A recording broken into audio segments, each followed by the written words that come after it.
cars around the garage, I figured what better way to celebrate these vivid, warm colors than to park them in sequence. So color coordination is key. Of course, the mail carriers arrive exactly as I'm staging a photo shoot, but looks like they're color coordinated as well.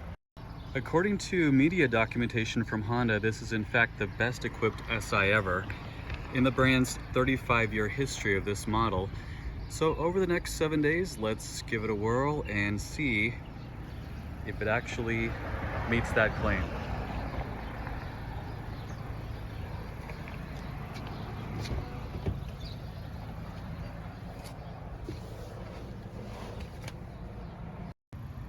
It's my first day with the Civic Si, and I already met up with a friend who has a similar car. His is blue in color, and he's got 900 miles on it, so I've got him beat by about 200. But otherwise, the cars are spec'd identically with the exception of the tires. The orange car has a $200 summer tire upgrade that the blue one does not.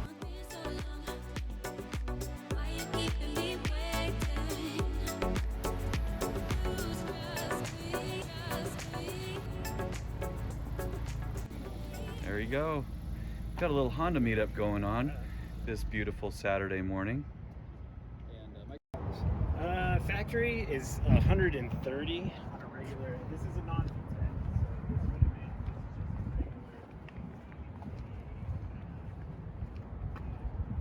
That is a Civic Type R limited edition.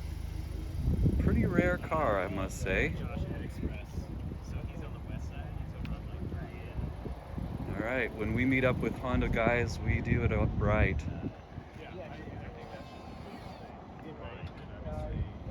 And David showed up in the four-wheel steer 89 Prelude. We have a nice roster going on here.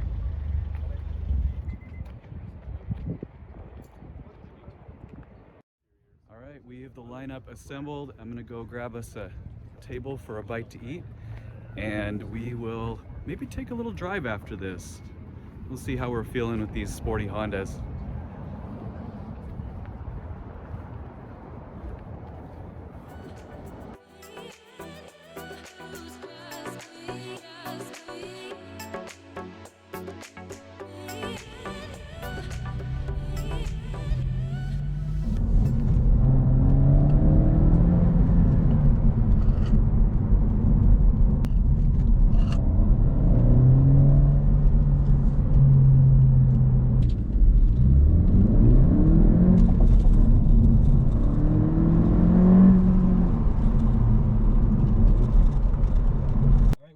To the 11th generation Civic Si. I've been wanting to get my hands on this car for a while.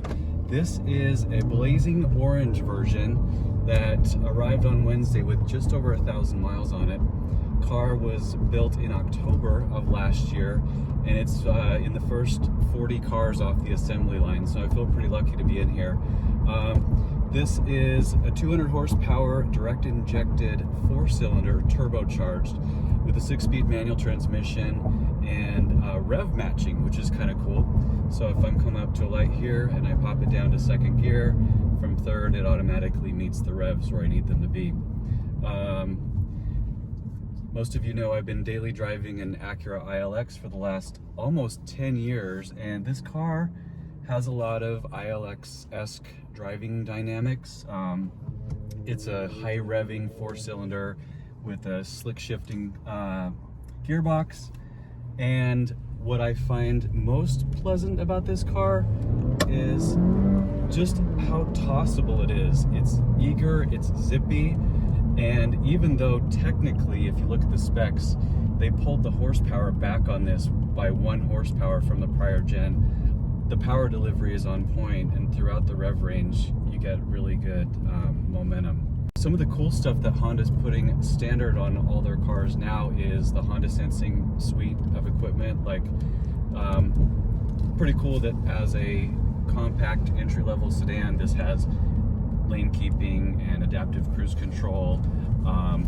keyless push button start, the keyless of the door, all this stuff that you would sort of expect to see on a higher trim or higher model car. So kudos to Honda for upping the ante when it comes to equipment. This is something that's kind of funky that I'm getting used to. It's weird to have auto stop start in a manual car. The motor is off right now because I'm at a stop, but as soon as I put my foot on the clutch, the car restarts like that. So it's a little trippy to get used to. I typically will disable that whenever I drive a car like this anyway, but something to think about. It does obviously still have the automatic e-brake, or electronic e-brake rather. You kind of got to get used to doing that. Oh, I hope I can get that turned off before we go. Light's going to change.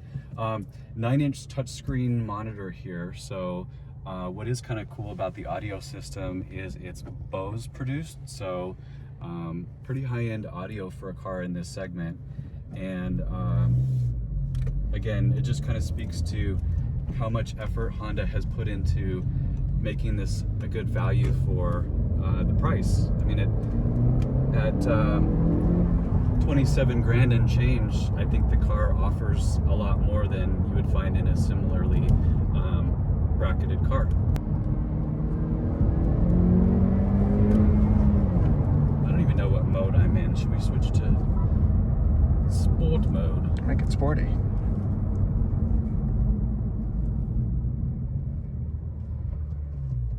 And I think this car is spec'd exactly how I would do it. I love the blazing orange color. I like the red. So there's a lot of SI specific niceties in the cabin.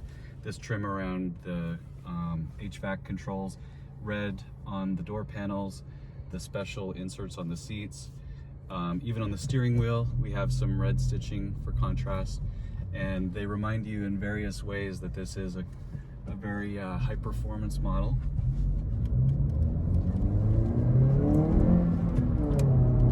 I will say this too, I've reviewed a lot of cars, and this is one that I'm eager to drive every time I get the chance. Some of my press cars in the past, I've kind of rotated through, and I'll drive it every couple days and then get, exercise my own cars.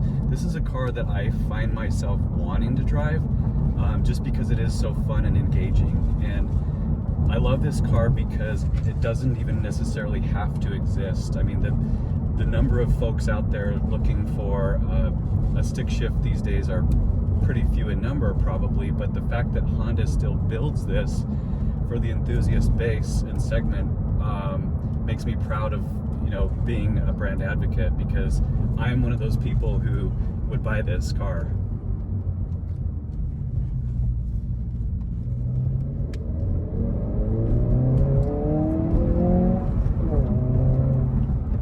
Got a nice little growl to it.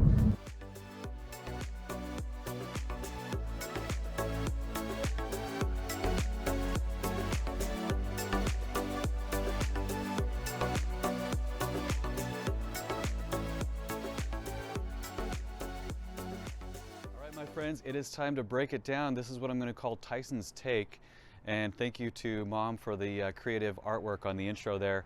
We're going to talk about the 22 Civic Si. I'll give it to you in 3 different lists: the positives, the negatives, and then sort of some indifferent feedback. And then you can decide for yourself if it's a car that you might be interested in. So let's get into it.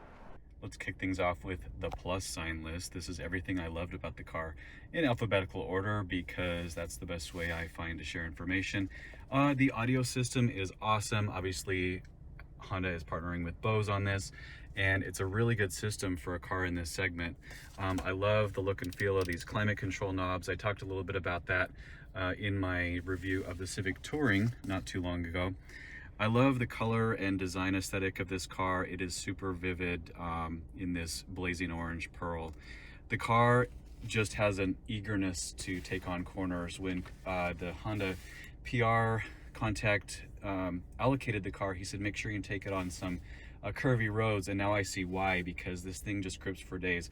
Largely probably thanks to those summer tires that it has, which are a $200 upgrade. I do love the dash simplicity and the materials, some nice finishes here, as well as just the overall friendliness of the car. just like so many other Hondas I've driven, it has a certain familiarity to it, and it's easy to drive and it's fun to drive.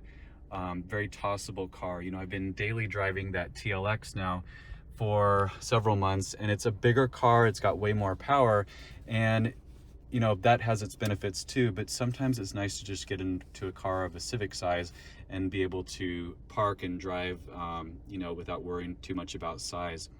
Other than that, fun factor, obviously I put several exclamation points there because this car is a blast to drive. I like the gauge customization. Right now I have it set up to where it's showing G meter, but you can toggle it through all these different functions here: driver attention, navi, turbo, phone, audio, and so on. So a lot of cool technology there. The headroom is awesome. This is a small car with a moonroof, so I half expected to be a little limited here, but it has a ton of room in the headroom component. It is a super quiet car on the highway. That ILX at like 65 plus miles an hour really kind of has a lot of noise and vibration to it. This car is way quieter than I expected it to be at those highway speeds. The seat comfort, obviously these are the awesome bolstered SI specific bucket seats, and they are amazing for sort of grippiness when you get in them. I love the shifter in terms of what's been done with the weight, the throw distance. All of that has been tweaked for this latest SI to optimize it for the driving experience. The steering effort is, to me, just the right amount, whether you're at low or high speeds. It's really dialed in.